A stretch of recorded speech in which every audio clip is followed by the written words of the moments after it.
क्या कंपार्टमेंट भी दे सकते हैं, इंप्रूवमेंट भी दे सकते हैं। कंपार्टमेंट एक अलग चीज है, पूरी तरीके से अलग चीज है, और इंप्रूवमेंट एक पूरी तरीके से अलग चीज है। बच्चे कंपार्टमेंट के लिए अपीयर होना है तो कंपार्टमेंट का क्या मतलब है। बात करते हैं मेरे भाई इंप्रूवमेंट की कि भैया इंप्रूवमेंट क्या है। तो इन दोनों से रिलेटेड जितने भी डाउट तुम्हारे मन में है सारे इस वीडियो में मैं क्लियर करने वाला हूं, बस वीडियो लास्ट तक देखना। कंपार्टमेंट हो या इंप्रूवमेंट हो, इन दोनों से रिलेटेड जितने भी डाउट तुम्हारे मन में है सारे इस वीडियो में मैं क्लियर करने वाला हूं, बस वीडियो लास्ट तक देखना। देखो बहुत सारे बच्चे कमेंट करके ये पूछ रहे हैं भैया क्या कंपार्टमेंट भी दे सकते हैं, इंप्रूवमेंट भी दे सकते हैं। मेरी इंप्रूवमेंट आई है तो क्या मैं कंपार्टमेंट दे दूं, या कंपार्टमेंट आई है तो इंप्रूवमेंट दे दूं। बहुत सारे सवाल आपके मन में चल रहे हैं, सबके जवाब आपको इस वीडियो में मिलेंगे। लेकिन सबसे पहले आप ये बताइए आप किस क्लास में है, आपकी कंपार्टमेंट आई है या इंप्रूवमेंट आई है। हो सकता है कुछ आपके मन में डाउट्स भी हो तो वो भी कमेंट बॉक्स में पहले बताइए, मैं उस चीज को वहीं पर क्लियर करने की कोशिश करूंगा। बाकी जो भी पॉसिबल डिटेल्स हैं इस वीडियो में आपको प्रॉपर मिल रही होगी। तो देखिए कंपार्टमेंट एक अलग चीज है, पूरी तरीके से अलग चीज है, और इंप्रूवमेंट एक पूरी तरीके से अलग चीज है। दोनों को बारी बारी से हम लोग कंपेयर करने की कोशिश करते हैं। तो सबसे पहले मैं बात करता हूं कंपार्टमेंट एग्जाम के लिए कि जो बच्चे कंपार्टमेंट के लिए अपीयर होने तो कंपार्टमेंट का क्या मतलब है। जैसे लेट सपोज हम किसी भी सब्जेक्ट की बात करें, लेट सपोज कोई एक ऐसा सब्जेक्ट है जिसमें आपके पास थ्योरी भी है प्लस उसमें प्रैक्टिकल भी है। इन दोनों सब्जेक्ट्स में आपको दोनों चीजों को मिला के जो आपके होते हैं वो 33 मार्क्स आपको लाना पड़ता है। उस सब्जेक्ट में 33% स्कोर आपको करना पड़ता ही है। लेकिन किसी भी कारणवश से आपने प्रैक्टिकल में तो चलो पास कर दिया था, लेकिन थ्योरी वाला मार्क्स आपका कम रह गया था, हम उस चीज को ग्रैब नहीं कर पाए, दोनों के मार्क्स मिला के हमारे 33 मार्क्स नहीं आ पा रहे हैं। क्लियर है, मतलब हम उस सब्जेक्ट्स में पूरी तरीके से क्या हो चुके हैं, फेल हो चुके हैं। हम उस सब्जेक्ट को पास नहीं कर पाए हैं, फेल हो चुके हैं। देन उस सब्जेक्ट में आपकी कंपार्टमेंट मानी जाती है। इट मींस आपकी कंपार्ट लगी, आप अभी के लिए टेम्पररी फेज में उस सब्जेक्ट के लिए फेल हो। क्लियर है ये बात। लेकिन जब हम बात करते हैं मेरे भाई इंप्रूवमेंट की कि भैया इंप्रूवमेंट क्या है, तो मैं किसी भी एक पर्टिकुलर सब्जेक्ट की बात करता हूं। लेट सपोज मैं किसी भी एक सब्जेक्ट की बात करता हूं तो मैं इस सब्जेक्ट में पास तो हूं, मैं इस सब्जेक्ट्स में पास तो हूं, लेकिन मेरा जो स्कोर है ये कम रह गया, ये ज्यादा नहीं। मैं पास तो हूं भैया, लेकिन मेरा स्कोर प्रॉपर अच्छे तरीके जितना मैं एक्सपेक्ट कर रहा था उतना नहीं आया है। हाँ, मैं जितना लिख के आया हूं उतना जरूर आया है। अगर ये आपके मन में लग रहा है कि भैया मैंने जितना लिखा था कॉपी में बहुत अच्छे से लिखा था, सब कुछ प्रॉपर मैनर में लिखा था, फिर भी मेरे नंबर अच्छे नहीं आए, देन आपके लिए होती है रीचेकिंग का ऑप्शन होता है, जो कि विंडो आपकी खुल चुकी है क्लास 12th के लिए। रीचेकिंग का ऑप्शन होता है कि हम रीचेकिंग के लिए भी डाल सकते हैं। अब रीचेकिंग और इंप्रूवमेंट फिर से अलग अलग बातें हैं। रीचेकिंग आपने जो कॉपी लिखी है उसी कॉपी को दोबारा से चेक कराने के लिए होती है कि हम पहले एक बार रीवैल्यूएट करा दें, रीचेकिंग करा दें मार्किंग की, फिर उसके बाद हम उसकी फोटो कॉपी पा जाते हैं सेकंड स्टेप में, फिर लास्ट में रीवैल्यूएशन के लिए हम डाल देते हैं। ठीक है, ये क्लियर कट बात है, यहां तक कोई समस्या वाली बात नहीं। लेकिन हम अगर इंप्रूवमेंट की बात कर रहे हैं भैया कि हमारा सब्जेक्ट्स तो हमने पास भी कर लिया है और जब घर वालों को परसेंटेज बता रहे हैं वो भी कम बता पा रहे हैं, तो क्या ऐसा कोई तरीका है जिससे हमारा इंप्रूवमेंट देके, जिससे हमारा जो इस सब्जेक्ट में स्कोर है वो बढ़ जाए, ओवरऑल जो परसेंटेज हमारी वो भी बढ़ जाए और 1 से 2 महीने के अंदर अंदर ही बढ़ जाए, तो वो भी अच्छी बात है, पॉसिबल बात है। तो उसकी भी बात कर लेते हैं। तो स्कोर कम है और स्कोर बढ़ाना है तो उसका भी एक बहुत अच्छा तरीका है इंप्रूवमेंट। लेकिन सबसे अलग बात है कि इसमें आपको एक पेपर देना पड़ता है। इंप्रूवमेंट का मतलब आप समझ रहे हो, इंप्रूव करना। एक एक करके सारी बातें करेंगे कैसे आपको पेपर देना है। अब बहुत सारे बच्चों के मन में डाउट है भैया कि फॉर्म कैसे फिल होगा, ऑनलाइन फिल होगा या स्कूल फिल करेगा या मुझे खुद से फिल करना पड़ेगा। देखो अगर मैं कंपार्टमेंट की बात करूं, कंपार्टमेंट की बात करूं, अगर आपकी कंपार्ट आई है या फिर अगर आपको इंप्रूवमेंट देना है, दोनों में से कोई भी एग्जाम देना है, देन आपकी जो एप्लीकेशन का प्रोसेस होगा वो दोनों का दोनों आपकी स्कूल की तरफ से किया जाएगा, जिस भी स्कूल से आप पास आउट हुए हो। नो डाउट बहुत बच्चे ऐसे होते हैं कि मैं किसी स्कूल से पढ़ रहा हूं लेकिन वो अफिलिएटेड कहीं और से, तो अपने स्कूल से कांटेक्ट करिए, वो जहां से अफिलिएट होगा वहां से वो बात करेंगे और आपकी इंप्रूवमेंट का फॉर्म हो या फिर कंपार्टमेंट का फॉर्म हो वो वहां से आपको प्रोवाइड कराते हैं। ठीक है, चलिए ये तो बात हो गई भैया क्लियर कट, यहां तक तो एकदम बात क्लियर है। लेकिन सिलेबस की बात करते हैं तो मैं अभी सिलेबस की छोटी छोटी सी बात कर रहा हूं, पूरी डिटेल आगे बात करूंगा। अगर मैं क्लास 10th में हूं या फिर मैं क्लास 12th में हूं तो मेरा सिलेबस क्या होने वाला है।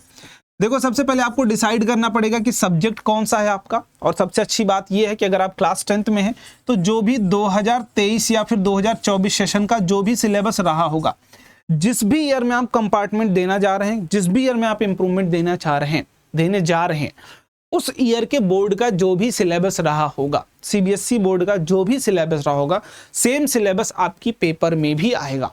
और डोंट एक्सपेक्ट कि पेपर इजी आएगा, इस बात को तुम अपने दिमाग से एकदम निकाल देना कि मैं भैया हूं, मैं बेचारा हूं, मैं बाबू हूं, मैं सोना हूं, ऐसा कुछ नहीं सीबीएसई तुम मानने वाली है।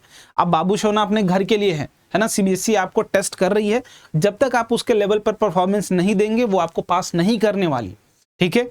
हाँ, पेपर इजी नहीं आएगा, लेकिन पेपर बहुत हार्ड भी नहीं आएगा, पेपर करने लायक होगा, तो आप पास हो सकते हो। एक बार तुम गलती कर चुके हो, लेकिन दोबारा वो गलती तुम्हें नहीं करनी है, अपने अंदर सुधार लाना है। एक बेस्ट स्ट्रेटजी लाने वाला हूं बहुत जल्दी में, जिसको तुम एक बार अगर फॉलो कर लेते हो ना, तो तुम्हारी डेफिनेटली, मैं बोल रहा हूँ, गारंटी के साथ कर रहा हूँ, बहुत अच्छे मार्क्स आएंगे तुम्हारे कंपार्टमेंट में, या फिर अगर इंप्रूवमेंट देने जा रहे हो तब भी बहुत इंप्रूवमेंट होगी तुम्हारे अंदर, ठीक है। तो ये तो भैया सिलेबस की बात हो गई। तो 2024 सेशन के लिए जो क्लास 10 का सिलेबस रहा होगा और जो क्लास 12 का सिलेबस रहेगा, same to same syllabus improvement में हो। हम यहाँ कंपार्ट की भी बात कर रहे हैं और इंप्रूवमेंट की भी बात कर रहे हैं। अगर मैं कंपार्ट की बात कर रहा हूँ तो कंपार्टमेंट होगी तब भी, अगर आपकी इंप्रूवमेंट आपको देना है तब भी, दोनों के लिए सिलेबस जो होगा वो सेम टू सेम वही होने वाला है जो आपकी बोर्ड का उस साल सिलेबस था।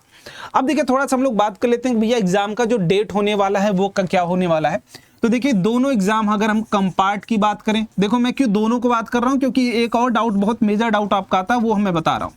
एक इंप्रूवमेंट की बात करें, तो इंप्रूवमेंट की बात करें, देखो ध्यान से, ये दोनों, अगर आपको ये दोनों, मान लो अगर आप 2024 में आपने ये दोनों पाई, आपकी 2024 में आप 10th अपीयर किए थे, 12th अपीयर किए थे, और उसी साल आपकी बैक आई, और आप चाह रहे हैं कि मैं इस चीज को 2024 में ही पास आउट कर लूं, 2024 में ही पास आउट कर लूं, तो सीबीएसई रिजल्ट अपना लगभग मई के आसपास रिलीज करती है। जो सीबीएसई अपना रिजल्ट देती है वो मई के आसपास देती है, और लगभग 2 महीने के बाद अगर हम जुलाई की बात करें, तो जुलाई मंथ में आपका जो एग्जाम होता है 2 महीने बाद, वो मिड ऑफ जुलाई के आसपास होता है। मिड ऑफ जुलाई के आसपास 2 महीने बाद एक अटेम्प्ट आपको, जो कि फर्स्ट अटेम्प्ट, जिसको हम क्या बोल सकते हैं दोस्त, फर्स्ट अटेम्प्ट, जिसको हम क्या बोल सकते हैं कि ये भैया हमारा फर्स्ट अटेम्प्ट है, जिस अटेम्प्ट में हम देखे, पहला अटेम्प्ट है। नो डाउट इसमें भी हो सकता है कि फेल हो जाओ, तुम नहीं अच्छे से पढ़ोगे तो क्या होगा तुम्हारे साथ। तो ये पहला अटेम्प्ट है आपके लिए। अगर आप 2024 में आपका रिजल्ट आया है, मेरी कंपार्ट लग गई है, मैं 2024 में ही पास होना चाहता हूं, क्योंकि मैं पूरे साल ये जिल्लत नहीं झेल सकता हूं, है ना, बात तो एकदम क्लियर है। तो मैं फर्स्ट जो अटेम्प्ट आपको मिलने वाला है वो जुलाई में ही मिलने वाला है, चाहे तो वो इंप्रूवमेंट की बात हो या फिर कंपार्टमेंट की बात हो, दोनों की बात कर रहा हूं। दोनों का एग्जाम कब होगा, जुलाई में ही हो जाएगा। अब बहुत सारे बच्चे ये बोल रहे हैं, क्या भैया मैं कंपार्टमेंट का एग्जाम दे के फिर उसी चीज का इंप्रूवमेंट का भी एग्जाम दे सकता हूं? एक बहुत बड़ा ये डाउट आपके मन में आ रहा है। पहला डाउट जो मैं ये सुनने को मिल रहा है कि कंपार्टमेंट का भी एग्जाम दे दूं और वही कंपार्टमेंट का फिर इंप्रूवमेंट भी दे दूं। अच्छा एक बात बताओ, गधा हो तुम कि क्या हो, दिमाग अपना अच्छा एकदम यूज नहीं करते हो? जब तुम मेरे भाई कंपार्टमेंट का एग्जाम दे रहे हो तो वही पढ़ लो अच्छे से, वही अच्छा नंबर आ जाएगा, फिर इंप्रूवमेंट के पीछे क्यों भाग रहे हो तुम, है ना। एक तो पहले ये तुम्हारी बहुत बड़ी सोच है, बहुत गंदी सोच है। चलो मान लो एक बार के लिए तुम्हारे दिमाग में आया भी, तो मान लो अगर 2024 में दोनों अटेम्प्ट करने जा रहे हो तो दोनों का दोनों एग्जाम कब होगा, जुलाई में ही होगा, और दोनों का दोनों एग्जाम एक साथ होगा। अब बताओ तुम कैसे एक साथ एक ही दिन पे 2 जगह तुम प्रेजेंट हो सकते हो? भगवान हो क्या? नहीं ना, नहीं प्रेजेंट हो सकते हो। तो या तो अगर आपकी कंपार्टमेंट आई है तो आप कंपार्ट ही दे सकते हैं, इंप्रूवमेंट आई है तो इंप्रूवमेंट ही दे सकते हैं।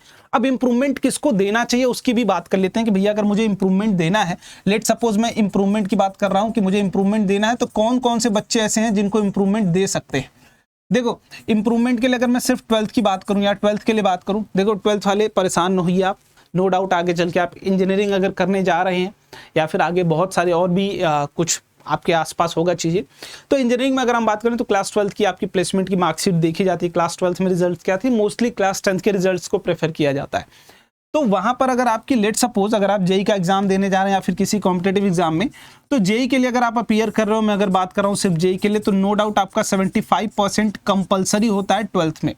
अगर इससे कम आई है आप तो नो डाउट इंप्रूवमेंट के लिए जाइए, नो डाउट इंप्रूवमेंट के लिए जाइए। लेकिन अगर आपकी 75 से ऊपर आई और आपको लगता है कि चलो ठीक है यार काम चल जाएगा, 12th की मार्कशीट का बहुत यूज नहीं होता है कहीं पे, तो काम हो जाएगा, चलो ठीक है हमको कोई समस्या वाली बात नहीं, तो मैं इंप्रूवमेंट के लिए नहीं जाऊंगा, मुझे कोई जरूरत नहीं।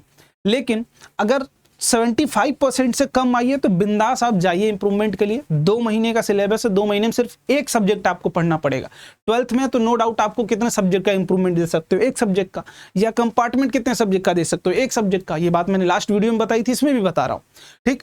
लेकिन जो बच्चे क्लास 10th में है, क्लास 10th में है, अगर तुम्हें ये लगता है मेरे भाई कि अभी बहुत ज़्यादा 11th बहुत ज़्यादा डीप नहीं कुछ पढ़ा दिया जाता है, तुम 1-2 महीने में धीरे धीरे उसको पढ़ते रहो। बाकी एक अलग सा टाइम स्लॉट निकाल के इसमें 10th का भी तुम पढ़ सकते हो, क्योंकि 10th की जो बोर्ड की मार्कशीट है वो काफ़ी जगहों पे यूज़ की जाती है। तो अगर 10th में तुम्हारा किसी भी कारणवश कम परसेंटेज आया है, लेकिन तुम्हें ये लगता है कि मेरे अंदर वो पोटेंशियल है, मैं उस चीज़ को ग्रैब कर सकता हूँ, देन आप इम्प्रूवमेंट के लिए जाइए, बिंदास जाइए, एक सब्जेक्ट पढ़िए, फोड़ के आइए। एक ऐसी स्ट्रेटजी मैं बताऊंगा इसी चैनल पे जिसको आप जरूर फॉलो करते हो तो आपका जो भी मार्क्स आएगा डेफिनेटली उससे तुम ऊपर जाओगे, ये मेरी गारंटी है।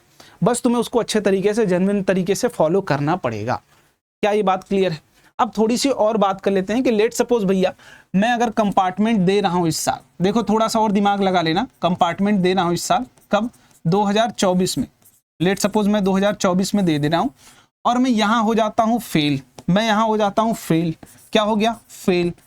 फिर क्या होगा मेरा? अगर मैं यहां फेल हो गया तब क्या होगा?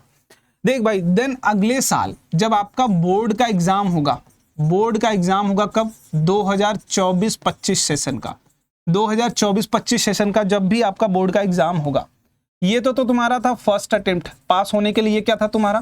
First attempt. लेकिन फर्स्ट अटेम्प्ट में भैया मैं तो फेल हो गया, तो फिर जब भी बोर्ड का 2024-25 सेशन का एग्जाम होगा तब यहां तुम्हें मेरे भाई मिलेगा सेकंड अटेम्प्ट। तब यहां क्या मिलेगा आपको? सेकंड अटेम्प्ट मिलेगा एज अ प्राइवेट कैंडिडेट।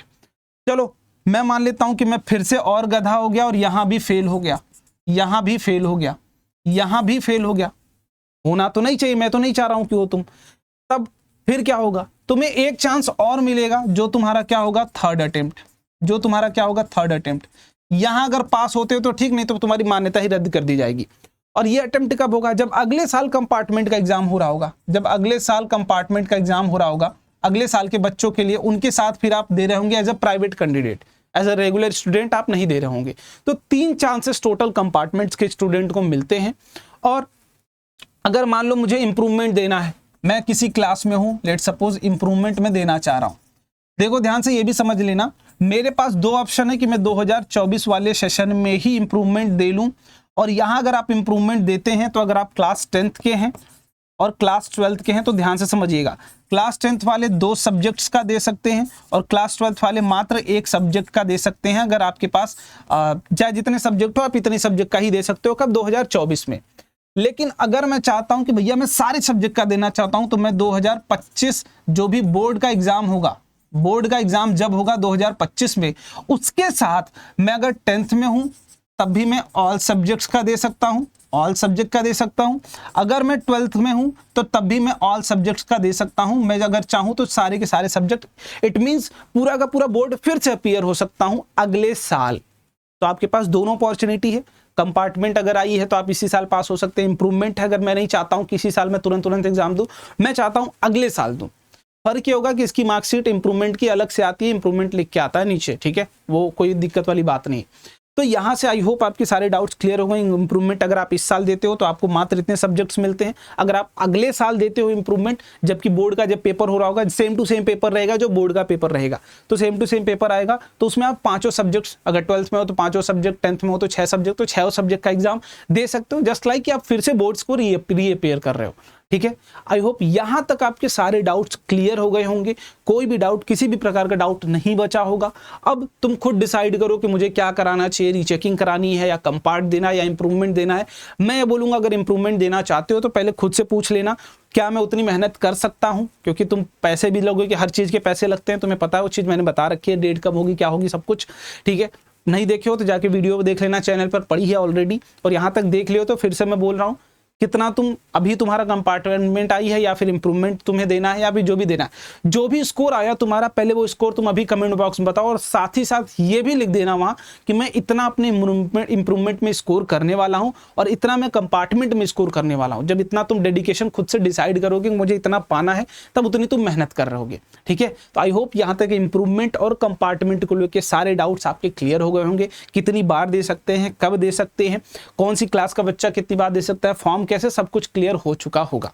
ठीक है, तो मिलते हैं अगले वीडियो में। बाय बाय, जय हिंद।